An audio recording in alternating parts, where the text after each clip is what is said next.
ये हमारे पास असद भाई चिलर ऑपरेशन ऑफिसर, ये हमें चिलर के बारे में तफसीलन तो नहीं लेकिन शॉर्ट ओवरव्यू के हिसाब से हमें बताएंगे। वालेकुम सर, हमारे पास ये अल्कॉप्टिन चिलर है जी, ये अभी फ़िलहाल हमारे पास 320 टन का जी, 320 टन ठीक है।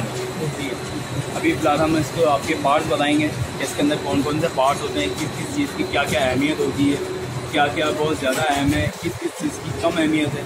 तो आपको ये है हमारी PLC।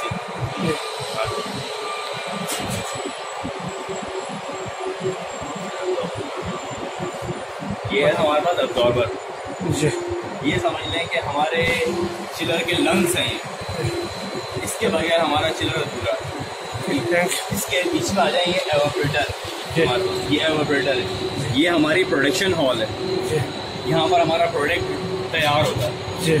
इसके अलावा हमारे पास यहाँ आ जाए कंडेंसर, ये हमारे पास कंडेंसर है, ये ऊपर के बराबर में LP जनरेटर है, लो प्रेशर जनरेटर बोलते हैं। ठीक है, ये बिल्कुल इसके बराबर में, बिल्कुल इसके बराबर ये है हमारे पास कंडेंसर जी, कंडेंसर और के साथ में ही हमारे पास लो प्रेशर जनरेटर जी। इसके बाद ये आ जाए हमारे पास, यहाँ पर 2 हीट एक्सचेंजर्स लगे हैं हमारे पास जी, लो टेम्परेचर हीट एक्सचेंजर और ये हाई टेम्परेचर हीट एक्सचेंजर। ठीक, इसके बाद ये हमारा flue gas inlet temperature, flue gas inlet generator है, ये एक फ्लू गैस जनरेटर है, ये है बर्नर जनरेटर। इसके अंदर 2 जनरेटर हैं, इसको हम सिर्फ जनरेटर ही कहते हैं। इसके अंदर आपकी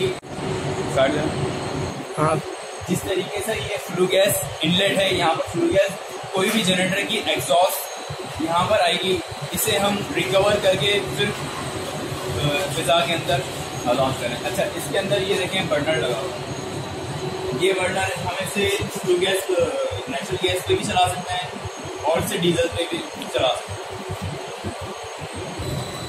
सर, ये हमारे पास रेफ्रिजरेंट पंप है जो कि हमारी चिल्ड रेफ्रिजरेंट जो है इस लाइन से एवापोरेटर में पहुंचाता है।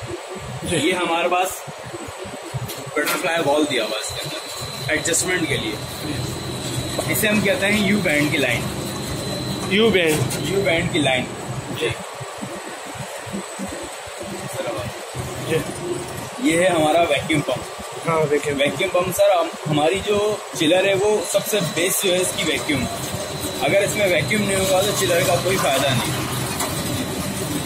और ये है हमारा फर्स्ट टैंक, हमारे पूरे चिलर की जितने भी नॉन कंडेंसेबल गैसेज हैं वो इसके अंदर आती हैं। नॉन कंडेंसेबल गैसेज इसके अंदर आएंगे और फिर हम इसके वॉल से वैक्यूम कर देंगे, तो हमारा चिलर वैक्यूम देगा। ठीक है सर, हमारे पास ये साइकिल है इसका, ठीक है। हमें सबसे मेन चीज़ देखनी पड़ती है इसके अंदर कूलिंग वाटर इनलेट टेम्परेचर, हमें सबसे मेन चीज़ देखनी पड़ती है कूलिंग वाटर इनलेट टेम्परेचर, क्योंकि हमारे पास ऑटोमेशन नहीं है। इसके अलावा हमारे पास हमने अभी फ़िलहाल इसमें कमांड लो पे दी हुई है, इस वजह से इस पर लोड नहीं है। अगर मैं लोड पे जाऊंगा तो मैं करंट लोड देखें 2.0% लोड नहीं है। इसके अलावा हम अगर बर्नर चलाना चाहें तो हम बर्नर भी चला सकते हैं, अभी 0% है। फ्लू गैस का वाल जो बता रहे हैं वो 60% वाल ऑपरेट हुआ हुआ है हमारा, सही है। इसके अलावा हमारे पास जो है वो सबसे बेसिक चीज़ है डीक्रिस्टलाइजेशन टेम्परेचर। ये समझें सर, अगर आपका टेम्परेचर शूट होता है तो आपकी बहुत ज़्यादा ये समझिए मशीन वो है कि प्रॉब्लम की तरफ सारी एफिशिएंसी ख़राब हो जाए, एफिशिएंसी ख़राब हो जाए। और जैसे मैंने आपको बताया था कि वैक्यूम कर दें मशीन को, तो वो वैक्यूम ये बता रहा है 0.5 किलो पास्कल, ये किलो पास्कल में बता रहा है।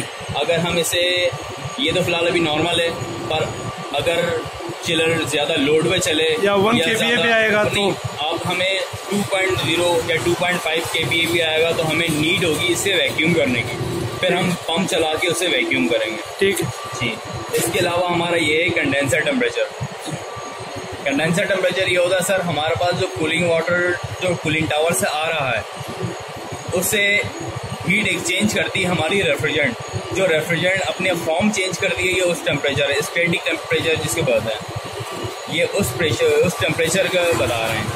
इसके अलावा हमारे पास फ्लू गैस आ रही है 354.7 सेंटीग्रेड, हमें उसे रिकवर करके 106.4 दे रहे हैं, इतना रिकवर कर रहे हैं हमें सर। इसके अलावा हमारा चिल वाटर चल रहा है 3.2, 3.1, इससे हमें पता चल रहा है कि इसके ऊपर इतना लोड नहीं है जी। इसके अलावा एक मिनट दोस्तों, इसके अलावा हमारे पास सेटिंग ऑफ पैरामीटर्स हैं, जिसे हमारे पास रनिंग ऑफ जी, ये हम यहाँ से अपने कमांड देते हैं बर्नर पे कि हमारे पास बर्नर स्मॉल फायर कितनी चाहिए होगी, बिग फायर कितनी चाहिए होगी।